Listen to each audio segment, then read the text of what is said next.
12 മുതൽ 14 വരെയുള്ള വേദവാക്യങ്ങൾ നമുക്ക് അല്പമായിട്ടൊന്ന് ചിന്തിക്കാം. थोड़े समय मनन करने के लिए मरकुस का सुसमाचार उसका 11 पद में से कुछ बातों को हम आमीन मिलकर आमीन समझने के लिए मनन करने के लिए हम तैयार होते हैं. ആരെങ്കിലും ഒന്ന് വായിച്ച് സഹായിച്ചാൽ കൊള്ളാം.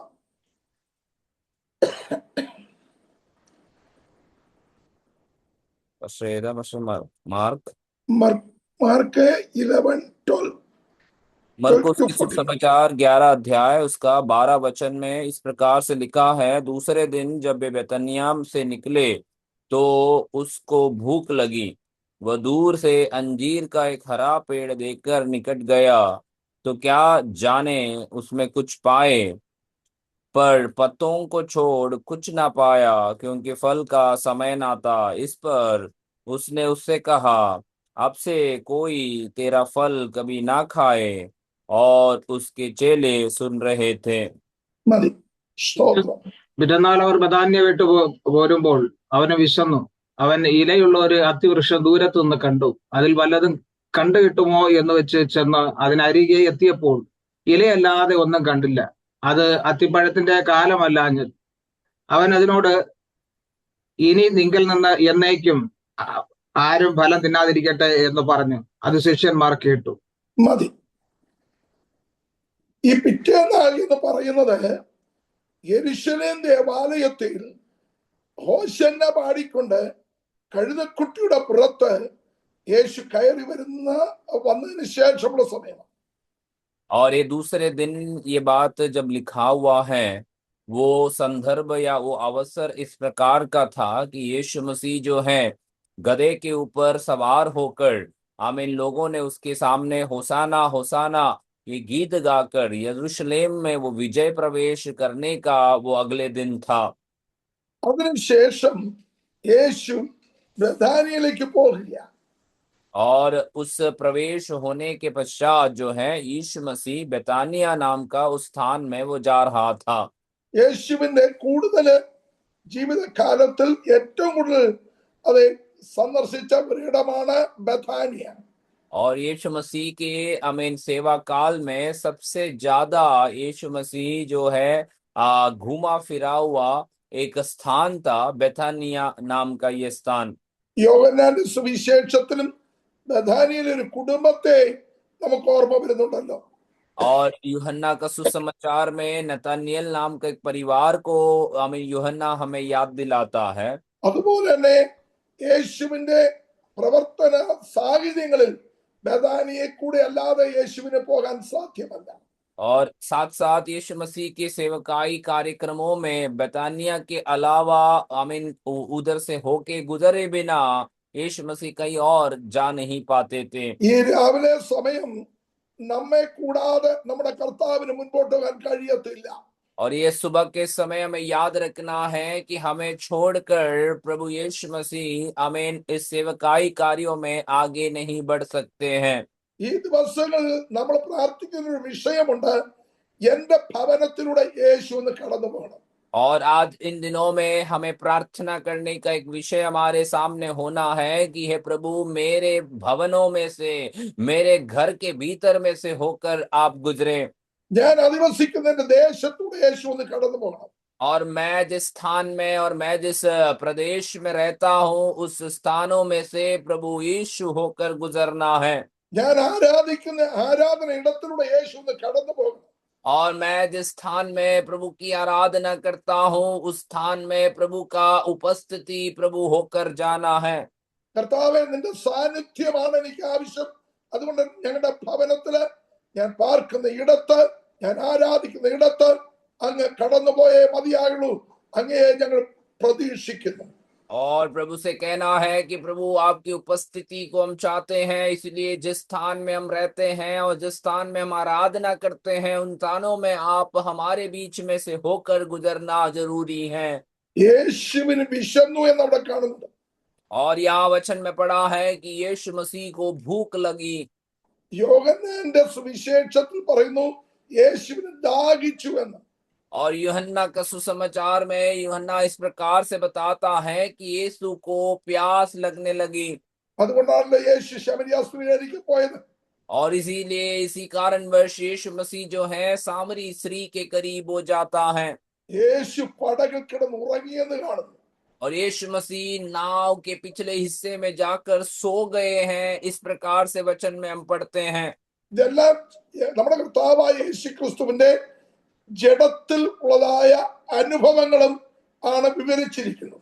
और ये सारी जो बातें ये बात का सबूत दिलाता है कि हमारी यीशु मसीह जो है पूर्ण रूप से शरीर में वो वास करते थे അവിടെയെല്ലാം യേശു തന്റെ ദൈവത്വം വെളിപ്പെടുത്തിയിട്ടുണ്ട്.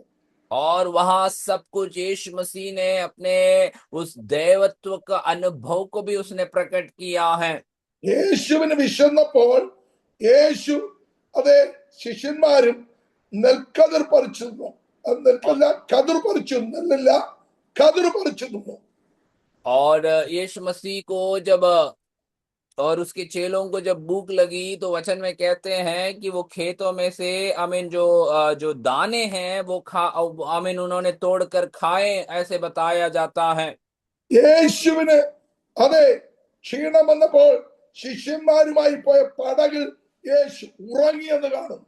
यीशु मसीह जब अपने शरीर में थकावट को अनुभव किया तो उसने आमीन वचन में कहता है कि चेलों के साथ जाकर आमीन उस नाव के पिछले हिस्से में जाकर वो सो गए. യേശുവിന്റെ ജീവിതത്തിൽ ലോകത്തിന്റെ ലൗകികതയോ ഭൗമികതയോ ശാരീരികമായ അനുഭവങ്ങൾക്കോ അല്ല പ്രാധാന്യം കൊടുത്തത്, പ്രസ്തുത ദൈവത്തിന്റെ നാമം മഹത്വം എടുക്കേണ്ടതിനാണ്. यीशु मसीह के जीवन में वो याद ध्यान में रखता है कि इस दुनिया के आमीन प्रेम के विषय या संसार को प्रेम करने के बारे में हो या इस संसार के भौतिक या आर्थिक विषय में आमीन प्राथमिकता ना देते हुए यीशु मसीह ने जो है आत्मिक बातों की ओर ध्यान देते हुए अपने सेवकाई को आगे बढ़ाए थे. ഇതുവഴി യേശു അതുവഴി പോകുമ്പോഴൊക്കെ ഈ അത്യയെ ശ്രദ്ധിക്കാറുണ്ട്. और इसलिए यीशु मसीह जब कभी भी उस स्थान में से होकर गुजरते थे तभी अंजीर के पेड़ की ओर ध्यान दिया करते थे. ലൂക്കോസിന്റെ സുവിശേഷത്തിൽ അതൊരു ഉപമയായിട്ടാണ് ലൂക്കോസ് വെളിപ്പെടുത്തിയിരിക്കുന്നത്. लूका रचित सुसमाचार में वो उसे एक दृष्टांत के रूप में हमें बताते हैं. ലൂക്കോസിന്റെ സുവിശേഷം 13-ാം അധ്യായം അതിന്റെ 6 മുതൽ 9 വരെയുള്ള വാക്യങ്ങൾ നമുക്ക് നോക്കാം. लूका रचित सुसमाचार 13 अध्याय उसके 6 से लेकर 9 आयत तक हम थोड़ा ध्यान से पढ़ेंगे. അവൻ ഈ ഉപമ പറഞ്ഞു, ഒരുത്തൻ തന്റെ മുന്തിരിത്തോട്ടത്തിൽ നട്ടിരുന്ന ഒരു അത്തിവൃക്ഷം ഉണ്ടായിരുന്നു. അവൻ അതിൽ ഫലം തിരഞ്ഞു വന്നു, കണ്ടില്ലാതാനും. वहां पे इस प्रकार से लिखा है, उसने एक दृष्टांत भी कहा, किसी की अंजीर की बारी में एक अंगूर की बारी में एक अंजीर का पेड़ लगा हुआ था. वह उसमें फल ढूंढने आया परंतु ना पाया. അവിടെ ഇത് നിൽക്കുന്ന ഒരു മുന്തിരിത്തോട്ടത്തിലാണ്. परंतु यहाँ पर वचन कहता है ये अंजीर का पेड़ जो है एक अंगूर की बारी में खड़े हुई हैं. അത്തി, മുന്തിരി, ഒലിവ് ഇത് യഹൂദന്റെ നന്മയെയും അവന്റെ തളർപ്പിനെയും അവന്റെ ആത്മീയ നിലവാരത്തെയും കാണിക്കുന്നു. आमीन. अंजीर का पेड़ हो या अंगूर की बारी हो, ये सब कुछ एक यहूदी व्यक्ति का आमीन आत्मिक जीवन के उस फलवंत अवस्था के बारे में वचन हमें दर्शाता है. അതുകൊണ്ടാണ് മത്തായി സുവിശേഷം 25-ാം അധ്യായത്തിൽ പറഞ്ഞിരിക്കുന്നത്, അത്തി തളിർക്കുമ്പോൾ വേനൽ അടുത്തു എന്ന് നിങ്ങൾ അറിയുന്നില്ലയോ? इसलिए मत्ती के सुसमाचार उसके 25वें आयत में बात को बताया जाता है कि आमीन जब अंजीर का आमीन जो पेड़ है जब वो फलने की अवस्था में होती है तो ये बात को जान लेना है कि ग्रीष्म काल जो है निकट आ रही हैं.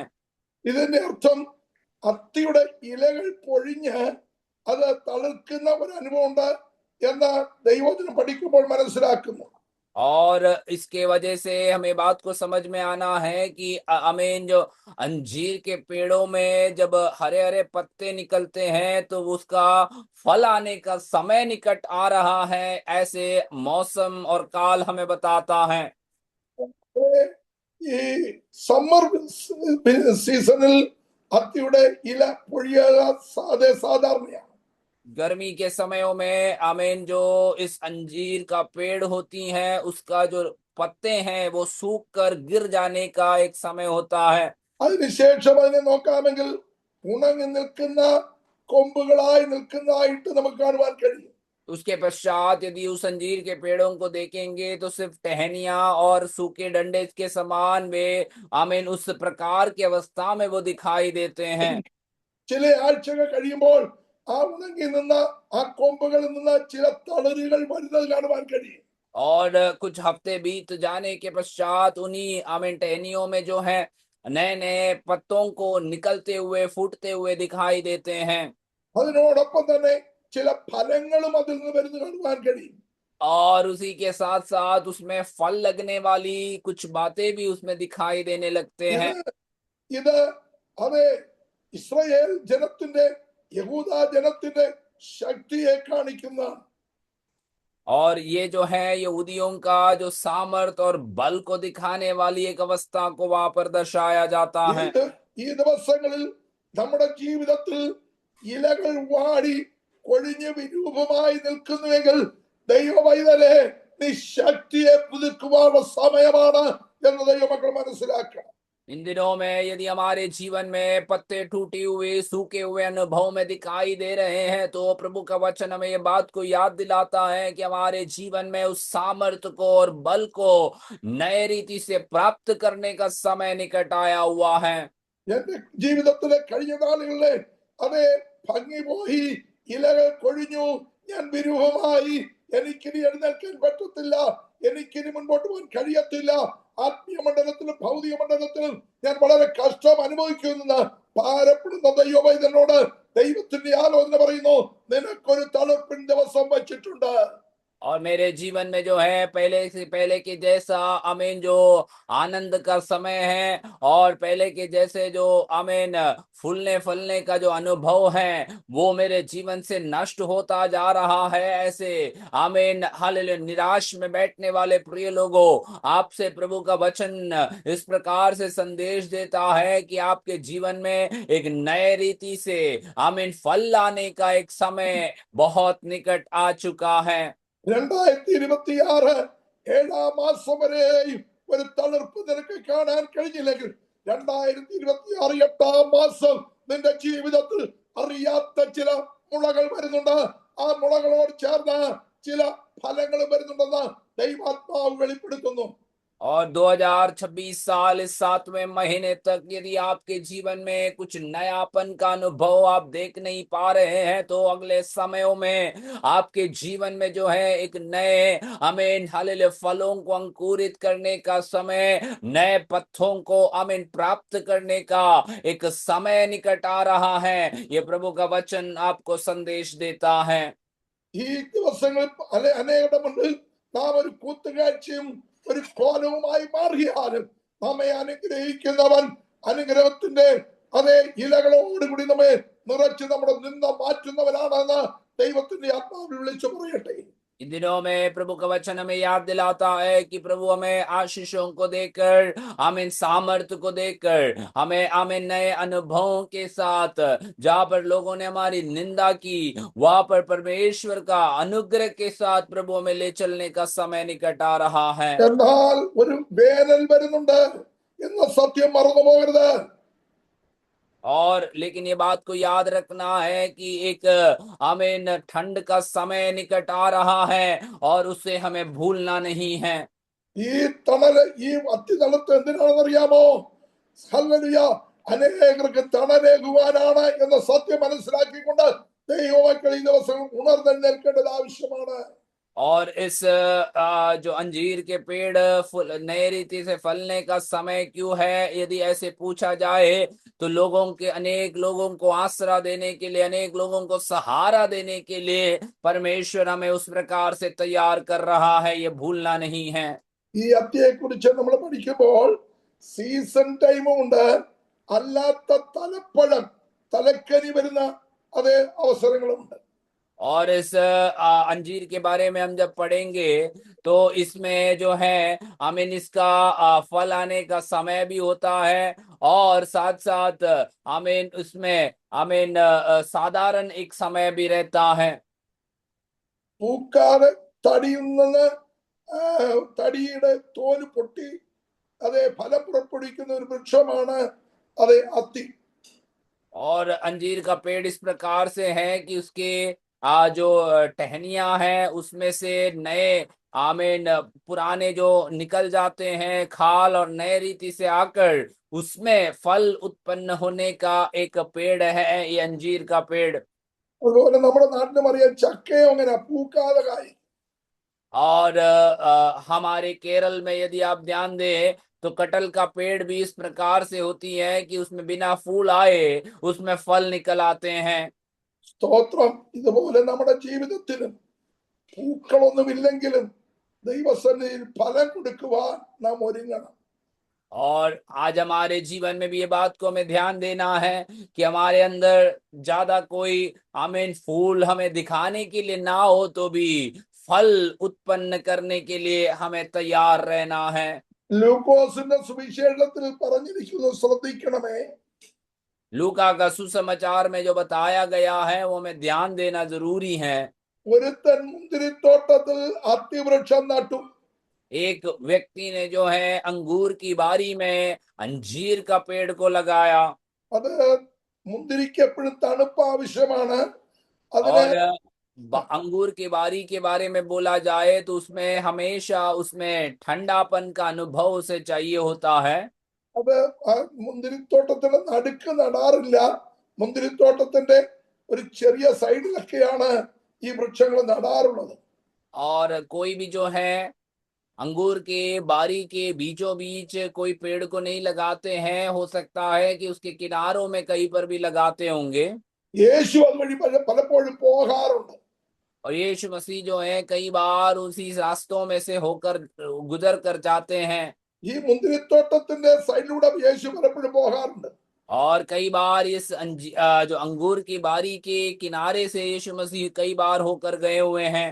പോകുമ്പോഴെല്ലാം ഇതിന്റെ തണുപ്പ് കണ്ടിട്ട് വലിയ വിശാലമായി പന്തല് പോലെ തളർത്തു നിൽക്കുകയെന്ന് കണ്ടിട്ട് യേശു ഈ അത്തിയിൽ ഒന്ന് പരിശോധിച്ചു ഒരു ഫലം കിട്ടുമോ എന്ന്. और जब कभी भी वे जाते हैं तो इसमें ऐसे आमीन हरा भरा रहने का अनुभव को देखकर एक दिन जब यीशु मसीह वहां से होकर गुजर रहा था तो उन्होंने जो है आमीन उसमें से फल का उम्मीद किया। യേശുവ് അതെ ആ അതുവഴി പോകുമ്പോൾ ഈ അത്തിയെ നോക്കിയിട്ട് ഫലം അന്വേഷിച്ചു എന്നാണ് കാണുന്നത്. यीशु मसीह वहां उस स्थान में से होकर जा रहे थे तो उसमें देखकर उसको उसकी ओर आमीन देखते हुए फल को यीशु मसीह ने अपने आप में चाहा। ഈ ഞായറാഴ്ച രാവിലെ സമയം ഈ സൂം മീറ്റിംഗിൽ ഇന്ത്യയുടെ വിദേശ രാജ്യങ്ങളിൽ നിന്നൊക്കെ ഇന്ത്യയിൽ നിന്നും വിദേശ രാജ്യങ്ങളിൽ നിന്നും കൂടിയിരിക്കുന്ന ദൈവമക്കളോട് ഞാൻ പറയട്ടെ, എന്റെ നിങ്ങളുടെ ജീവിതത്തിൽ അതെ ഇല നിൽക്കുന്ന അനുഭവമാണോ, അതെ കണ്ടാൽ ഒരു കുഴപ്പമില്ലാത്ത അനുഭവമാണോ, അതോ ഫലം കൊടുക്കുന്ന അനുഭവമുണ്ടോ എന്നൊന്ന് ചിന്തിക്കേണ്ടത് ആവശ്യം. आज सुबह के समय में जो भारत के विभिन्न स्थानों से और विदेश के कई स्थानों से बैठे हुए लोगों से मैं पूछना चाहता हूँ, क्या हमारे जीवन में भी इसी प्रकार से केवल पत्तों को दिखाने वाला अनुभव है, या सच में हमारे जीवन से फल दिखाने के लिए, फल प्रकट करने के लिए हम तैयार अनुभव में हैं। പുറത്തുനിന്ന് നോക്കിയാൽ തളിർപ്പുണ്ട്, വലിയ ഇലകളുണ്ട്, എല്ലാ നിലയിലും അതെ കുഴപ്പമില്ലാത്ത അനുഭവമെങ്കിലും നമ്മുടെ അകത്തക വന്ന് യേശു പരിശോധിക്കുമ്പോൾ യേശുവിന് കൊടുക്കുവാൻ എനിക്കും നിങ്ങൾക്കും എന്തുണ്ട്? बाहरी रूप से दिखाने के लिए सब कुछ है, पत्ते हैं, सुंदरता है, सब कुछ है, परंतु जब आमीन भीतर आकर पास आकर जब जांचते हैं तो वहां पर केवल पत्तों के अलावा फलों को देने के लिए, यीशु मसीह के लिए कोई फल को उत्पन्न करने के लिए कोई ताकत नहीं है। അത്തിയിൽ എപ്പോഴും ഫലമുണ്ട്. और कहा जाता है कि अंजीर के पेड़ में जो है हमेशा फल होती हैं। ഇന്ന് പകൽക്കാലം ഈ രാവിലെ സമയം കർത്താവ് നമ്മൾ ഫലം അന്വേഷിക്കുന്നുണ്ട്. और आज सुबह के समय में मैं आपसे याद दिलाना चाहता हूं कि हमारा प्रभु यीशु जो है आपके जीवन में फलों को चाहता है. ഫലമില്ലാത്ത വൃക്ഷമേ നിന്നെ വെട്ടിക്കളയുവാൻ അതെ യജമാനൻ അനുവാദം കൊടുത്തിട്ടുണ്ട്.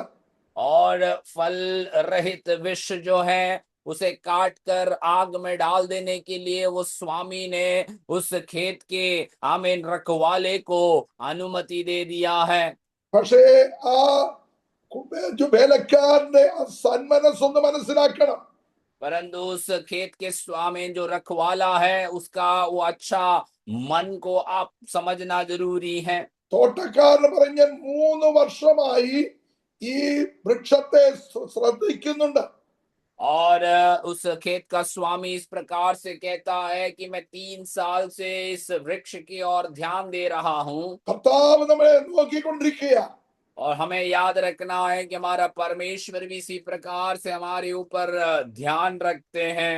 കഴിഞ്ഞ വർഷങ്ങളെ നോക്കിയവൻ ഈ വർഷം 7-ാം മാസം വരെ നമ്മളെ നോക്കിക്കൊണ്ടിരിക്കുക. എന്തെങ്കിലും എനിക്ക് വേണ്ടി പുറപ്പെടുവിക്കുവാനുണ്ടോ എന്ന് തിരഞ്ഞുകൊണ്ടിരിക്കുക. पिछले दिनों को देखा हुआ हमारा परमेश्वर इन दिनों में भी हमारी और ध्यान से वो देखता है कि हमारे जीवन में कुछ क्या हम परमेश्वर के लिए उत्पन्न करने के लिए तैयार अनुभव में है या नहीं. നാം തിരിഞ്ഞു വന്നേ ദൈവത്തിൽ തിരിഞ്ഞു വന്നേ മതിയാകുള്ളൂ.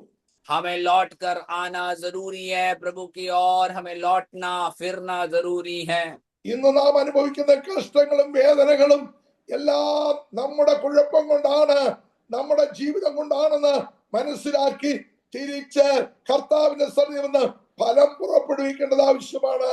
आज हम जो अनुभव करने वाले सारे दुख और दर्द ये हमारी जीवन की कमियों के कारण है. इन बातों को समझते हुए प्रभु की ओर हमें मुड़कर आना जरूरी है. അതെ, ഫലമില്ലാത്ത വൃക്ഷത്തെ അവൻ വെട്ടി തീയിടുന്നു എന്ന് കാണുന്നു. वचन कहता है जो फल रहित वृक्ष होती हैं उसे वो काट कर जो है आग में डाल दिया जाता है. പത്രോസിനെ കുറിച്ച് ഒരു ദിവസം കർത്താവ് ഇങ്ങനെ പറഞ്ഞു, പത്രോസേ, നിന്നെ പാറ്റുവാൻ സാത്താൻ പല പ്രാവശ്യം എന്നോട് ആലോചന ചോദിച്ചു, എങ്കിലും ഞാൻ അനുവദിച്ചില്ല. നിന്റെ വിശ്വാസം നഷ്ടപ്പെട്ടു പോകാതിരിക്കുവാൻ ഞാൻ നിന്നെ ഏൽപ്പിച്ചു കൊടുത്തില്ല എന്ന് കാണുന്നു. और कई बार परमेश्वर का वचन में हम देख पाते हैं कि यीशु मसीह जो है पतरस के बारे में इस प्रकार से कहता है, हे पतरस, शैतान तुझे आमीन भूसे के समान उड़ा देने के लिए कई बार मुझसे अनुमति मांगा, परंतु मैंने उसे नहीं दिया, कारण तेरा विश्वास जाता ना रहने पाए. നാം നിൽക്കുന്നു എന്നുള്ളതല്ല, നിൽക്കുന്നു എന്ന് തോന്നുന്നവൻ വീഴാതിരിപ്പാൻ സൂക്ഷിക്കട്ടെ. നിൽക്കുന്നു എന്നുള്ളതല്ല, ദൈവം നമ്മെ നിർത്തി എന്നുള്ളതാണ് നമ്മുടെ ജീവിതത്തിൽ വലിയ സന്തോഷം. हम जो खड़े रहते हैं हमें अपने जीवन से ध्यान रखना जरूरी है कि हम जो स्थिर है वो हमें गिरे बिना हम उसी के ध्यान में रहे, प्रभु हमारी उसमें सहायता करने पाए. വേലക്കാരൻ പറഞ്ഞു, യജമാനെ വെട്ടരുത്, വെട്ടരുത്. 3 വർഷം അങ്ങ് തിരഞ്ഞുവെങ്കിലും ഒരവസരം എനിക്ക് തരിക എന്ന് പറഞ്ഞ് ദൈവത്തിന്റെ പരിശുദ്ധാത്മാവ് വചനത്തിലൂടെ ഒരനുവാദം കൂടെ ചോദിച്ചു വെച്ചത് കൊണ്ടാണ് നാം ഇന്ന് രാവിലെ സമയം ഈ സൂം മീറ്റിംഗിൽ ഒരുമിച്ച് കൂടുവാനിടയായത്. ये बात को हमें ध्यान रखना है. कई बार स्वामी ने उसे काट देने की आज्ञा दी है, लेकिन आमीन उस खेत का रखवाला जो है उसके ऊपर आमीन उस स्वामी से विनती करते रहते हुए इसे काटना नहीं है और एक और साल समय दे दो.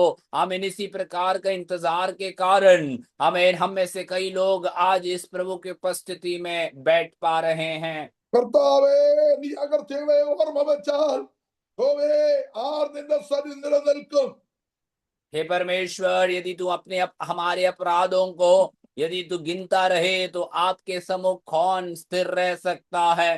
വെട്ടിക്കളയാൻ അതെ യജമാന്റെ കയ്യിൽ യജമാന്റെ വാക്കുപ്രകാരം വെട്ടിക്കളയാൻ വേലക്കാരൻ ആഗ്രഹിക്കുന്നില്ല. ഒരു പ്രാവശ്യം കൂടി ചോദിച്ചിരിക്കുകയാണ്. ആ ചോദിച്ച നിലയിലാണ് ഇതിലിരിക്കുന്ന ഓരോരുത്തരും, ഞാനും നിങ്ങളും എല്ലാവരും ഒരു പ്രാവശ്യം കൂടി വെയിറ്റ് ചെയ്തുകൊണ്ടിരിക്കുകയാണ്. നമുക്ക് എഴുന്നേറ്റ് ഫലം പുറപ്പെടുവിക്കാം. കർത്താവിന്റെ നാമമഹത്വമായി മാറട്ടെ. और आमीन उस स्वामी ने काट देने के लिए, आग में डाल दिए देने के लिए अनुमति दे दिए, या आज्ञा देने के समय में भी उस खेत का स्वामी या खेत का रखवाला जो है, आमीन उसी से आमीन विनती करता है कि एक और साल समय उसे दे देना। और उसी कारणवश आज हम प्रभु की उपस्थिति में प्रभु की स्तुति आराधना करते हुए देख पा रहे हैं। നാമെല്ലാം അതേ പരിശുദ്ധാത്മാവിന്റെ ദയയിലാണ് ഇപ്പോൾ ഇവിടെ നിൽക്കുന്നത്. हम में से हर एक लोग ये बात को याद रखना है कि उस पवित्र आत्मा की दया और कृपा के कारण हम प्रभु की उपस्थिति में आज देख बैठ पाते हैं। നമ്മുടെ ആരുടെയും പുണ്യപ്രവൃത്തി കൊണ്ടല്ല, നമ്മുടെ ആരുടെയും നീതി പ്രവൃത്തി കൊണ്ടല്ല, നാം ദൈവത്തിന് ദൈവം ആഗ്രഹിക്കുന്ന നിലയിൽ നാം ഫലം പുറപ്പെടുവിക്കുവാൻ ഒരവസരം കൂടി തന്നു നിർത്തിയിരിക്കുകയാണ്. हमारी कोई भले कामों के कारण नहीं है, परंतु परमेश्वर हमसे यह चाहत रखता है कि हमारे जीवन से अच्छे फल को हम प्रकट कर सके। इसीलिए प्रभु ने हमारे जीवन में एक और बार हमें इस प्रकार से आमीन आगे चलने के लिए, बढ़ने के लिए अनुमति दे रहा है। അതിനെ അവൻ കർത്താവേ, ഞാൻ അതിന് ചുറ്റും കിളച്ച് വളമിട്ട് ഈ ഇടുവോളം ഈ ആണ്ട് കൂടെ നിൽക്കട്ടെ. और स्वामी से कहता है कि हे स्वामी, मैं इसके चारों ओर आमीन इसमें खाद देकर इसको और थोड़ा संचालन करता हूं, ताकि ये अगले साल अच्छे फल को ले आ सके। ഞാൻ അതിന് ചുറ്റുമൊന്ന് കിളയ്ക്കാൻ അനുവാദം തരണം. और वो उससे इस प्रकार से अनुमति मांगता है कि मैं उसके चारों ओर आमीन जो है आमीन उसको खोद कर उसके आसपास में खाद को डाल दूं। അതിന് ചുറ്റും കിളയ്ക്കുമ്പോൾ അത് തറഞ്ഞു കിടന്ന മണ്ണ് ഇളകി ഒരു പുതിയ അനുഭവത്തിലേക്ക് അതേ ആ വൃക്ഷം വളരുവാൻ തുടങ്ങും. जब उसके चारों ओर खोदा जाता है तो उसके चारों ओर जमी हुई जो मिट्टी है, आमीन उसी में आमीन एक ताजगी होती है, और साथ साथ उसके द्वारा आमीन उस पेड़ में एक नया जीवन को वो प्राप्त कर सकते हैं। ഈ സൂം മീറ്റിംഗിൽ നിന്നുകൊണ്ട് നിങ്ങൾ വിളിച്ചു പറ, ദൈവമേ എനിക്കൊരു പുതിയ അനുഭവം വേണം, എന്നെ ഒന്ന് കിളയ്ക്കണം, എന്റെ ജീവിതത്തെ ഒന്ന് ചുറ്റുമായി കിളച്ചൊരു പുതുമയേറിയ അനുഭവം തരണമെന്ന് പറഞ്ഞ് പ്രാർത്ഥിക്കുന്ന ഭക്തയെ നിന്റെ ജീവിതത്തിൽ ഒരു പുതിയ അനുഭവം വരാൻ പോകുകയാണ്. आज आमीन कितने लोग प्रभु की उपस्थिति में ये प्रार्थना करेंगे कि प्रभु मेरे जीवन के चारों ओर आप थोड़ा खोद कर उसको सुधार दे, ताकि आने वाले दिनों में मैं आपके लिए भले फलवंत अवस्थाओं को मैं आ पाऊं। ऐसे लोगों को देखकर परमेश्वर की आत्मा और प्रभु का स्वर्ग जो है वो प्रसन्न होता है। അതേ, വളം മേമണ്ണ് ഇട്ടിട്ട് വലിയ ഗുണമില്ല. വളം മേൽമണ്ണിൽ ഇട്ടിട്ട് വലിയ ഗുണമില്ല. और जो खाद जो है ऊपरी मिट्टी में डालकर कोई फायदा उसमें नहीं होती है। അത് പല കീടങ്ങളൊക്കെ തിന്നു തീർക്കത്തേ ഉള്ളൂ. अक्सर जो है कीड़े मकोड़े जो है वो खाद को खाकर खत्म कर देंगे। നമ്മുടെ ആരാധനയെല്ലാം ഇപ്പൊ മേമണ്ണിൽ വളമിട്ട് അങ്ങ് വിടുക. कई बार हमारी आराधना भी इस प्रकार की होती है कि ऊपर से जो है खाद डालने वाली अनुभव में होकर हम चले जाते हैं। ആരാധനയ്ക്ക് ചെന്നിരിക്കും, പണ്ടത്തെ സങ്കീർത്തനവും അതേ 2 പാട്ടും പിന്നെ 2 പ്രാർത്ഥനയും പിന്നെ സമയം ഉണ്ടെങ്കിൽ 15 മിനിറ്റ് മെസ്സേജും പിന്നെ ചർച്ച് കമ്മിറ്റി പിന്നെ ചർച്ച് പ്രോഗ്രാം പറഞ്ഞ് വിടുകയാ ജനത്തെ. और कई बार हम आराधना में जाते हैं तो एक कार्यक्रम के जैसे 2 गीत भजन, और उसके बाद कुछ समय तक लोगों की गवाहियों को सुनते हैं, और समय बची तो आमीन आखिरी में 15 मिनट जो है वचन की सेवकाइयाँ होती है। फिर उसके बाद कलीसिया के कार्यक्रमों को कर कर लोगों को भेज दिया करते हैं। ജനത്തിന് എന്ത് പ്രാപിപ്പാൻ കഴിഞ്ഞു? आए हुए लोग क्या अपने जीवन में प्राप्त कर पाए, इसके बारे में हम सोचते हैं क्या? ജനം നിരാശയോടെ പോയി അവരുടെ ഹൃദയം കഠിനപ്പെട്ടു, അവരുടെ ഹൃദയത്തിൽ ഒരു ഇളക്കമില്ല, അവരുടെ ഹൃദയത്തിൽ ഒരു അനുഗ്രഹവും പ്രാപിപ്പാൻ കഴിയുന്നില്ല.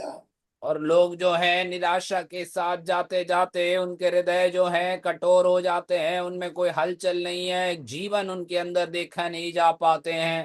പുതിയതൊന്ന് പ്രാപിക്കണമെങ്കിൽ ആരാധന ഒരു അനുതാപം ഉണ്ടാകണം. और यदि हमारे जीवन में नए रीति से हमें कुछ प्राप्त करना है तो आराधना के अंदर हमारे जीवन में एक पश्चाताप का अनुभव को हमें ले आना है। പണ്ടത്തെ ആരാധന എന്നൊക്കെ പറഞ്ഞ അമ്മച്ചിമാരും അപ്പച്ചന്മാരും ചെന്നിരുന്ന് കരയുമായിരുന്നു. पुराने समय में आराधना क्या है पूछा जाए तो हमारे बाप दादाएं जो हैं आमीन वे लोग आमीन इस प्रकार से प्रभु की उपस्थिति में जाकर आंसू बहा बहा कर रोते थे। അന്നത്തെ ആരാധനയിൽ പാടുന്ന പാട്ടുകള് ഒരു പാട്ട് പാടി ചിലപ്പോൾ മണിക്കൂറുകളിൽ നിന്ന് ആരാധിക്കുവാൻ കഴിയും. उन दिनों में गाए जाने वाले गीत एक गीत काफी होता था, उसी के द्वारा हम इन घंटों लोग आराधना और प्रभु का स्तुति करते हुए अन्य भाषाओं में आराधना करते हुए चलते थे। ഇന്ന് ഉണ്ടെന്ന് പറയുന്നെങ്കിലും അത് അന്യഭാഷയല്ല സഹോദരങ്ങളെ. അതെ, ഈ ആ ഇൻസ്ട്രുമെന്റ്സിന്റെ ഇളക്കപ്പെരുപ്പത്തിൽ എന്തൊക്കെയോ വിളിച്ചു പറയുന്നു. പരിശുദ്ധാത്മാവിനെ അസഹ്യപ്പെടുത്തുന്ന പോലെ തോന്നുന്നു. പരിശുദ്ധാത്മാവ് ഇറങ്ങി പോയിക്കളഞ്ഞെന്ന ഇന്നത്തെ എന്റെ വിചാരം. और कई बार आज की तारीख में जो आराधनाएं होती हैं उसी में अन्य भाषा भी बोले जाते हैं, परंतु कई बार ऐसी भाषाओं को सुनकर हमें हमें शक होने लगता है कि क्या वो सही में हमें अन्य भाषा ही है, क्योंकि हमें आराधना के माहौल में लोगों को ले जाकर किसी भी तरह से लोगों को एक हलचल कराने के लिए लोग कोशिश करने वाला एक कार्य महसूस होती हैं। കയ്യടി അന്യഭാഷ പറയുന്നത് പരിശുദ്ധാത്മാവല്ല. और अन्य भाषा बोलना ये पवित्र आत्मा आमीन है ऐसे हम नहीं कहेंगे। അതെ, ഉറച്ച് കയ്യടിക്കുന്ന പരിശുദ്ധാത്മാവല്ല. जोर से ताली मारना जो है वो पवित्र आत्मा है ऐसे हम नहीं कहते। വെറുതെ ഇട്ട് ഡോലക്കും ഡ്രമ്മും തല്ലി പൊട്ടിക്കുന്ന പരിശുദ്ധാത്മാവല്ല. आमीन यूं ही जो है ढोलक और ड्रम जो है मार मार कर बजा कर आमीन बढ़ना ये आमीन पवित्र आत्मा का कोई संकेत नहीं है। ഇവര് ഇതേ അനുഭവം തന്നെ ജാതികളും കാണിക്കുന്നുണ്ടല്ലോ. और ऐसे अनुभवों को और ऐसी कार्यक्रमों को जो है अन्य जाति लोग भी दिखाया करते हैं। എന്നാൽ പരിശുദ്ധാത്മാവിൽ നിങ്ങൾ നിറയുമ്പോൾ അന്യഭാഷയിൽ സംസാരിക്കും. प्रभु का वचन लेकिन ये बात को हमें याद दिलाता है कि जब हम पवित्र आत्मा से भरे जाएंगे तो अन्य अन्य भाषाओं में हम बातें करने लगेंगे। പരിശുദ്ധാത്മാവ് നിങ്ങൾ പ്രാപിക്കുമ്പോൾ ഉച്ചത്തിൽ കരങ്ങൾ ഇടിച്ച് ദൈവത്തെ സ്തുതിക്കും. और जब पवित्र आत्मा में हम भरकर आराधना करते हैं तो ऊंची आवाज में आमीन आमीन तालियों को मारकर हम प्रभु का स्तुति और धन्यवाद करेंगे। പരിശുദ്ധാത്മാവിന്റെ പ്രവൃത്തി വരുമ്പോൾ ഡോലക്ക് പിന്നെ അടിക്കേണ്ട ആവശ്യമില്ല. पवित्र आत्मा का कार्य जब हमारे जीवन में होने लगते हैं फिर उसके बाद जो है वाद्य यंत्र बजाने की जरूरत नहीं होती है। പരിശുദ്ധാത്മാവിന്റെ ശക്തി വരുമ്പോൾ നിങ്ങൾ പാപത്തെ കുറിച്ച് അനുദപിച്ച് കരയാൻ തുടങ്ങും. पवित्र आत्मा का सामर्थ्य जब हमारे जीवन में उतर आता है तो पाप के प्रति लोगों के अंदर एक बोध होती है और वे प्रभु के सामने आंसू बहाने लगते हैं। പരിശുദ്ധാത്മാവ് നിങ്ങളുടെ മേൽ വരുമ്പോൾ പാപത്തെ കുറിച്ച് നീതിയെ കുറിച്ച് ന്യായവിധിയെ കുറിച്ചും ബോധം വന്നിട്ട് ദൈവസന്നിധി അലറി കരയാനിടയാകും. जब पवित्र आत्मा हमारे ऊपर उतर आता है तो पाप के विषय में हमें धार्मिकता के विषय में और न्याय के विषय में हमारे अंदर एक नए हमें समझ हम प्राप्त करते हैं और उसी के प्रति हम आंसू बहाते हुए रोते हुए प्रभु की उपस्थिति में रहेंगे। സ്വന്തമായി നീതീകരിച്ച് ആരാധിക്കുന്ന ആരാധനയല്ല. और अपने आप को हम धर्मी ठहराकर जो आराधना को हम करते हैं वो सही आराधना नहीं है। ആരാധനയിൽ അനുതാപം ആവശ്യമാണ്. आराधना में हमेशा याद रखना है कि एक पश्चाताप का अनुभव हमारे जीवन में आना। ആരാധന നിലവിളി ആവശ്യമാണ്. आराधना में हमेशा याद रखना है कि एक ऊंची आवाज में रोने का आवाज हमारे जीवन से उठना है। ആരാധനയിൽ തമ്മിൽ തമ്മിൽ ക്ഷമ ചോദിക്കണം. आराधना में ये बात को हमें ध्यान रखना है कि आपस में एक दूसरे से माफी मांगने का अनुभव बीच में ആരാധിച്ച നിന്റെ ഹൃദയം കഠിനപ്പെടരുത്. आराधना करते हुए आपका हृदय और कठोर नहीं बनना है। ആരോട് കോപം വെച്ചുകൊണ്ടിരിക്കരുത്. और आराधना करने वाला व्यक्ति ये बात को याद रखना कि अपने हृदय में किसी के प्रति क्रोध को रखते हुए ना बैठे। ഇതാണ് പരിശുദ്ധാത്മാവിന്റെ ഫലം. और यही है पवित्र आत्मा का जो फल हमारे जीवन में जो पवित्र आत्मा देता है। എന്നാൽ നമ്മുടെ പെന്തക്കോസ്തിന്റെ പേര് പറഞ്ഞിട്ട് അതെ ഇന്ന് കാണിച്ചു കൂട്ടുന്ന ഈ അനീതികളെല്ലാം കാണുമ്പോ അത്തി വളർന്ന് തളർത്തു നിൽക്കുന്നതായി നമുക്ക് കാണാം. പക്ഷേ ഇതിനകത്ത് കയറി അന്വേഷിക്കുന്ന ഒരു വ്യക്തിക്ക് പോലും ഒരു ഫലവും കൊടുക്കാൻ കഴിയുന്നില്ല.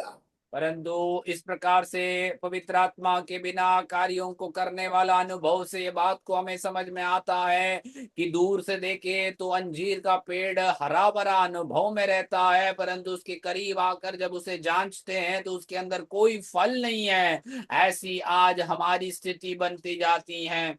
ഈ 7-ാം മാസം കഴിഞ്ഞ് 8-ാം മാസത്തിലേക്ക് നമ്മൾ പ്രവേശിക്കുമ്പോൾ നമ്മുടെ ജീവിതത്തിലൊരു അതെ മണ്ണ് ഇളകുന്ന ഒരു അനുഭവം ഉണ്ടാകി മാനം ഉണ്ടാകട്ടെ.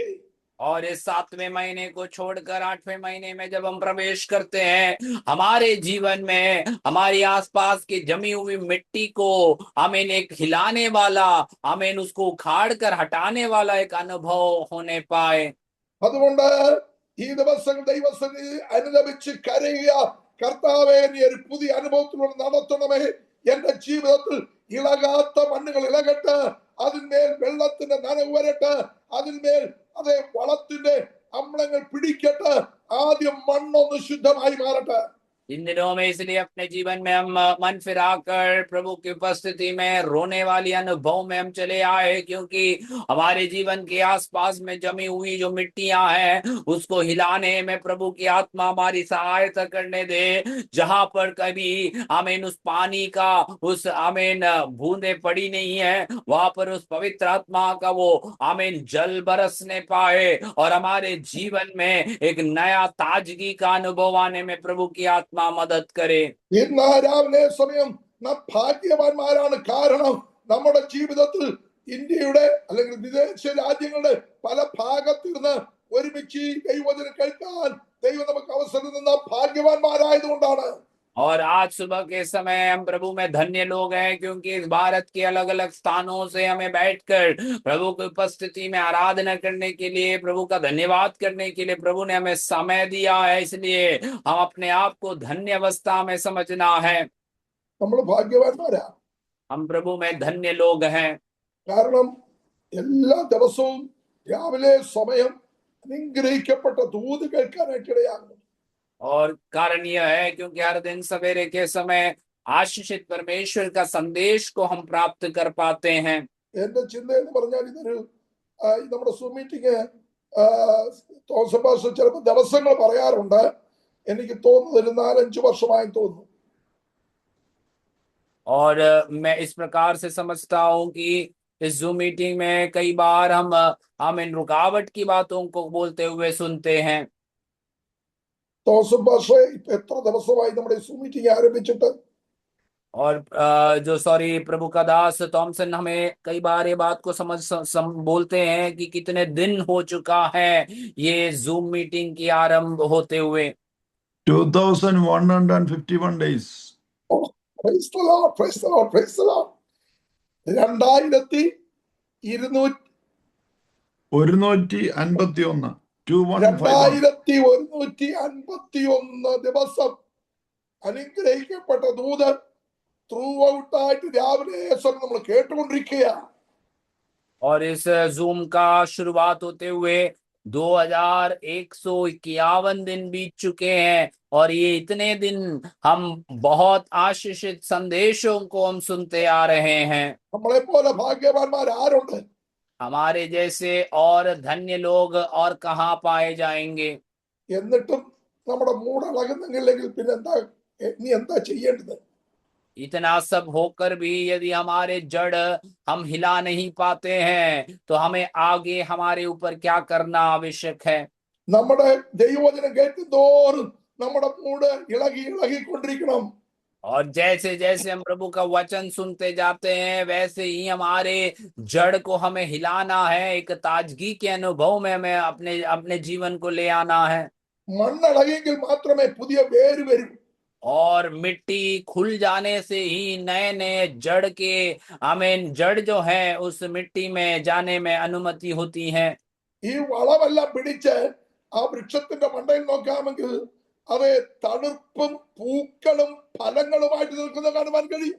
और इस सारे खाद को वो प्राप्त करते हुए यदि वो आगे बढ़ेंगे तो उस पेड़ में जो है नए नए ताजे पत्ते को साथ साथ उसमें ताजे फलों को उत्पन्न करने वाला एक अनुभव को हम देख पाएंगे। നമ്മളെല്ലാം വെയിറ്റിംഗ് ലിസ്റ്റ് ഇട്ടേക്കുക. हम सब जो है आने वाले दिन जो है वेटिंग लिस्ट में हमारी कार्यक्रमों को हम छोड़ देते हैं, നിൽക്കട്ടെ അവിടെ, रुके रहेंगे। ഒരു വർഷം കൂടെ നിൽക്കട്ടെ. एक और साल हम इंतजार करेंगे। മരണകരമായ വിപത്തുകൾ വന്നപ്പോൾ കർത്താവിനോട് പറഞ്ഞു, പരിശുദ്ധാത്മാവ് പറഞ്ഞു, ഒരു വർഷം കൂടെ നിൽക്കട്ടെ.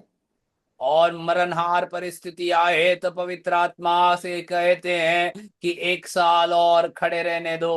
നമ്മുടെ ഭവനം ചിന്നാഭിന്നമായി പോകുന്ന സമയത്ത് പരിശുദ്ധാത്മാവ് പറഞ്ഞു, ഇല്ല, അവനെ നശിപ്പിക്കരുത്, അവളെ നശിപ്പിക്കരുത്, ഒരു വർഷം കൂടെ നിൽക്കട്ടെ.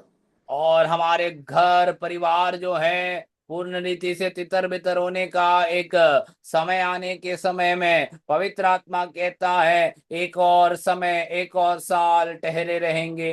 നമ്മുടെ ചുറ്റുപാടിൽ എത്രയോ ജീവിതങ്ങൾ, നമ്മുടെ സമപ്രായക്കാർ, പ്രായം കുറഞ്ഞവർ, പ്രായം കൂടിയവർ, എത്രയോ പേർ പൊടുന്നനെ ലോകത്തിൽ മാറ്റപ്പെട്ടപ്പോൾ കർത്താവ് പറഞ്ഞു, പരിശുദ്ധാത്മാവ് പറഞ്ഞു, ഒരു വർഷം കൂടെ അവൻ നിൽക്കട്ടെ, ഒരു വർഷം കൂടെ അവൻ നിൽക്കട്ടെ. और हमारे आसपास में कितने सारे लोग अकस्मात रीति से जो है इस संसार में वे चले गए, उनके बीच में भी पवित्र आत्मा हमें कितने अद्भुत रीति से संभालता है, हमारे लिए वो इंतजार करता है। പരിശുദ്ധാത്മാവ് പറയുന്നു, പ്രൈസ് ദി ലോർഡ്, ഞാൻ നിന്നെ ഗ്രേസ് പീരിയഡിലേക്ക് നിർത്തിയിരിക്കുകയാണ്. और पवित्र आत्मा हमसे ये बात को याद दिलाता है कि प्रभु ने हमें अनुग्रह का एक समय देकर हमें ठहराया हुआ है।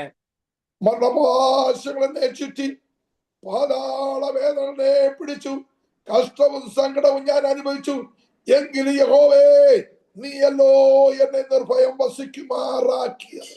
भजन संगीतकार इस प्रकार से कहता है कि मरणहार परिस्थिति मेरे चारों ओर घेरे हुए मुझे नष्ट करने के लिए, मार देने के लिए जब वो कोशिश करते थे, लेकिन तू ही है परमेश्वर जो मुझे बिना डरे खड़े रहने के लिए मदद करता है। കഴിഞ്ഞ ദിവസം 4 പേരാണ് ഒരു ഭവനത്തിൽ ആത്മഹത്യ ചെയ്തത്. पिछले दिनों में कोई एक स्थान में 4 लोगों ने एक परिवार के आत्महत्या कर अपने जीवन को खत्म कर दिए। കഴിഞ്ഞ ദിവസം ഞങ്ങൾ അധിവസിക്കുന്ന കൊട്ടാരക്കരയിൽ ഭാര്യയും ഭർത്താവും അതെ എവിടെയോ ഒരു ടൂറിസ്റ്റ് സ്ഥലത്ത് കാണാൻ പോയി. പക്ഷെ അവിടുന്ന് ഡെഡ് ബോഡി ആയിട്ടാണ് വന്നത്. ബോട്ട് മറിഞ്ഞ് അവർ 2 പേർ ലോകത്തുനിന്ന് മാറ്റപ്പെട്ടു. और पिछले दिनों में प्रभु के दास जिस स्थान में रहते हैं उस स्थान से इन 2 लोग, एक पति और पत्नी जो है, कहीं तो विदेश में पर्यटन करने के लिए गए हुए थे, परंतु वे उनके जो शव हैं वो लौट कर आए, वे जिंदा लौट कर आने उनको नहीं हुआ। ഇതെല്ലാം മനസ്സിലാക്കുമ്പോൾ എനിക്കും നിങ്ങൾക്കും വന്ന് ഭവിക്കേണ്ടുന്ന അനവധി മരണ ദിവസങ്ങൾ, അതേ നിലവിളിയുടെ ദിവസങ്ങൾ, നമ്മുടെ ഭവനത്തിലെ അതേ കൂക്കുവിളിയുടെ ദിവസങ്ങൾ മാറ്റി തന്നത് ദൈവം നമ്മോട് കാണിച്ച ഗ്രേസ് പീരീഡ് ആണെന്ന് മനസ്സിലാക്കണം. और ये सब देखने के समय में मेरे और आपके जीवन में जो ऐसे मरणहार परिस्थिति आने का उस अवसर में भी परमेश्वर ने मुझको और आपके ऊपर दया करके, अनुग्रह करके हमें अपने स्थानों में खड़े रखा है। ये बातों को हमें भूलना नहीं है। മേലാൽ അതെ അയച്ചില്ല എങ്കിലോ വെട്ടിക്കളയാമെന്ന് പറഞ്ഞു. और उस दाग को रखवाला करने वाला रखवाला इस प्रकार से कहता है, यदि आगे इसमें कोई फल ना आए तो इसे हम काट देंगे।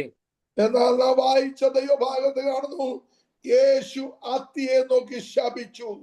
परंतु हमने जो पहले पढ़े हुए वचन में हम देखते हैं यीशु मसीह जो है उस अंजीर के पेड़ को देखकर उसको श्राप देते हैं।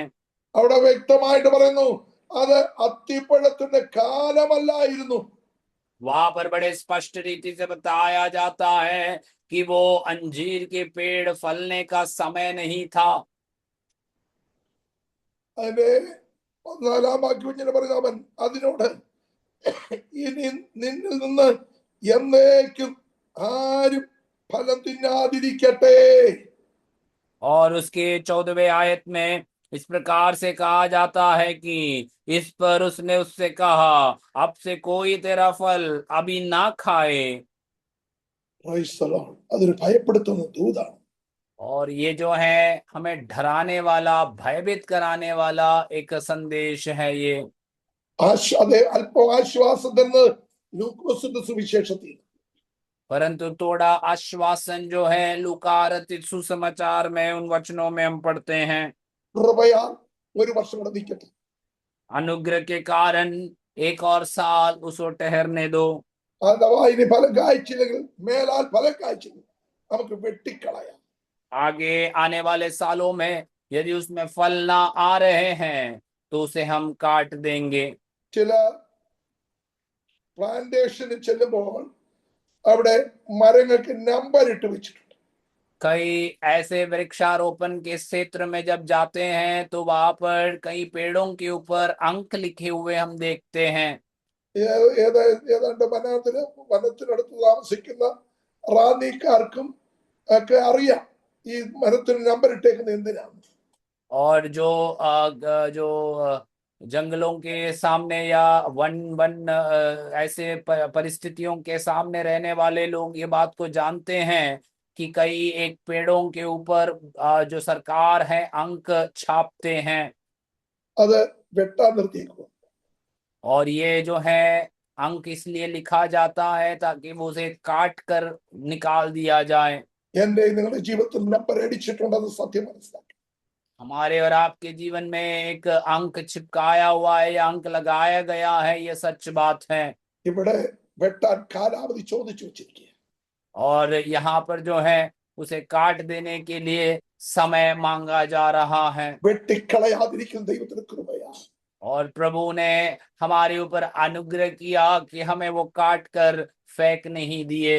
എന്നാൽ മർക്കോസിന്റെ സുവിശേഷത്തിൽ പറയുന്നു, അതെ, അത് മൂടോടെ മൂടോടെ ഉണങ്ങിപ്പോയി. और मरकुस के सुसमाचार में ये बात को बताया जाता है कि वो अपने जड़ से सूख गए। രാവിലെ അതുവഴി പോയ ശിഷ്യന്മാർ ഭയപ്പെട്ടു പോയെന്ന് അവിടെ പറയുന്നു. और सवेरे उस आसपास में गए हुए आमीन जो प्रभु के चेले थे, आमीन, बाद में उसके दृश्य को देखकर वे भयभीत हो गए। അപ്പോൾ പത്രോസ് റബ്ബൂനി, നീ ശപിച്ച അത്തി വേരോടെ ഉണങ്ങിപ്പോയി എന്ന് പറഞ്ഞു. पतरस जो है यीशु मसीह से ये बात को बताता है कि हे प्रभु, हे स्वामी, तूने सवेरे जिस अंजीर के पेड़ को श्राप दिया था वो जड़ से सूख गया है। നമ്മള് ഇത്രത്തോളം നിന്നത് നമ്മുടെ കൃപ, നമ്മുടെ ശക്തിയാല ബലത്താലും നമ്മെ നിർത്തിയ ദൈവത്തിന്റെ കൃപയൊന്ന് മാത്രം. हम इतना तक रह पाए हैं, ये हमारी अनुग्रह, हमारी सामर्थ, हमारा आमीन बल के वजह से नहीं है, प्रभु की दया है जो हमें अब तक खड़ा रखा है। അനേക ദൈവദാസന്മാരുടെ തലമുറകളും അവര് പെട്ടെന്ന് കരിഞ്ഞുപോയ ചരിത്രം നമുക്കറിയാം. अनेक प्रभु के दास अपने जीवन में हम देखते हैं कि उनके और उनके परिवार, जो उनके बच्चे जो हैं वो हमें नष्ट हो गए, ऐसे इतिहास को हम पढ़ते हैं। ഈ ഇലയും ആ പന്തലിപ്പും എല്ലാം കണ്ടിട്ട് അയ്യോ ഏതാണ്ട് വലിയ മഹാസംഭവം ചിന്തിച്ചതിന്റെ ജീവിതത്തിൽ ഇല പോയി അതേ തടി ഉണങ്ങി വേര് ഉണങ്ങി നിൽക്കുന്ന ചരിത്രം നമ്മൾ മനസ്സിലാക്കിയ തലമുറയാണെന്ന് നമ്മൾ മനസ്സിലാക്കണം. और उनके जीवन में जो उनके पत्ते सूख गए, वो लकड़ियां जो है, टहनियां जो है वो सूख गए, ऐसे अनुभवों को देखने के समय में हमें याद रखना है कि परमेश्वर की दया है कि हम और आप आज भी टिके हुए हैं। അനുഗ്രഹിക്കുന്ന ദൈവം നമ്മളെ ശപിക്കുന്ന ദൈവം കൂടെയാണ്. हमें जो अनुग्रह करने वाला परमेश्वर जो है वो हमें श्राप भी देने वाला परमेश्वर है। ശപിച്ച ദൈവം അനുദപിക്കുന്ന ദൈവം കൂടെയാണ്.